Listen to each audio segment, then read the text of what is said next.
No, one of the most surprising things about the Royals is, of course, their view on people who play them, on the big screen. I've often wondered whether when you see these things, I mean, I remember being a kid and watching the Mike Yarwood impression show, and he did an excellent, brilliant impression of the then Prince Charles. And I thought, wonder what he thinks to this, because the inflections, the mannerisms, everything was there.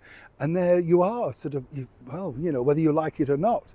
Of course, apparently Prince Charles is one of the easiest people to mimic in the royal family. I think he's terrific. I love the way that he points at people and makes them feel at ease and that sort of stuff. That's a gift. Trust me, it is a gift in a room full of people to be able to make people feel welcome.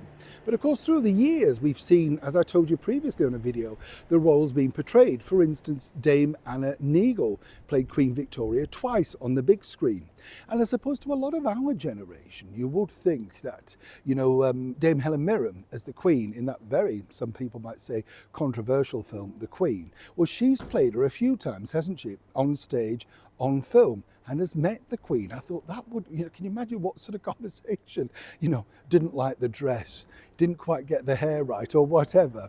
And it's amazing to think that people actually believe that the documentation of these films is reality. They don't realise that it's actually just drama, exemplified and then made out for entertainment. That's been the problem, hasn't it? With The Crown. When you think with The Crown, people actually believe these things went on. And of course, they've exaggerated things. And if you watched it now, and because there's no pre-thing on the front, to say this is just for entertainment, well, then you kind of think, did this really happen? It's only because you were maybe there or you lived through it, and you think that wasn't the story. But there was one particular royal rebel that was very keen on one person to play her. Let me explain.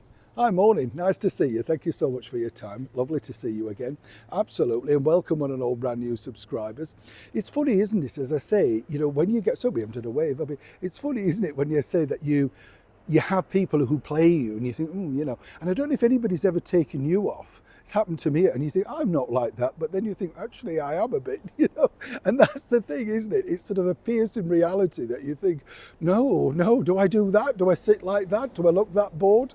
Now, Princess Margaret was definitely a royal rebel, right?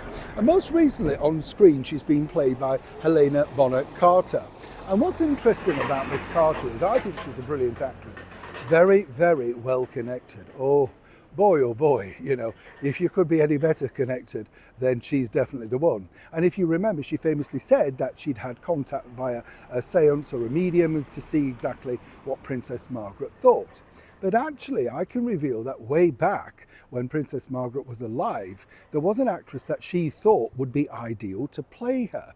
And when you think, it does sort of make perfect sense, you see, because you look at her and you think, yeah, very beautiful lady, a massive box office star, literally for many years, but famous really for one film from the 1940s, made at the Gainsborough Studios in the very heart of Shepherd's Bush, The Wicked Lady. Oh yes, Margaret Lockwood. Now it's hard to just define how big Margaret Lockwood was. She was a huge, gigantic star. I mean, as big as, say, I don't know, Julia Roberts, Tom Cruise, everybody loved her. She had the chance to go over to Hollywood, did it, didn't like it, came back and made films over here. She was quintessentially British, a very beautiful woman, but also a good actress. And so many people literally took up the name when she became popular once again, as well as Margaret Rose. Now, according to a well-placed source who I was talking to recently, they said, oh no, if anybody was going to play her on the screen, she often said she loved the work and the acting style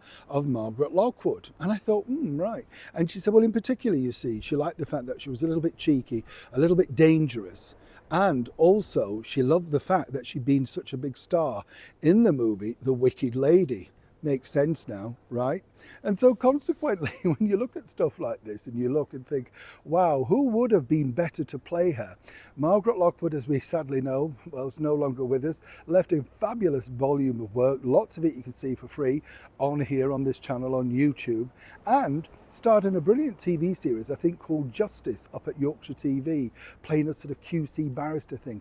Brilliant in the role, which was apparently another favourite of the late royal.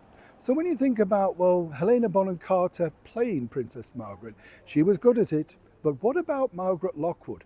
Would she have been actually better? Well, guess what?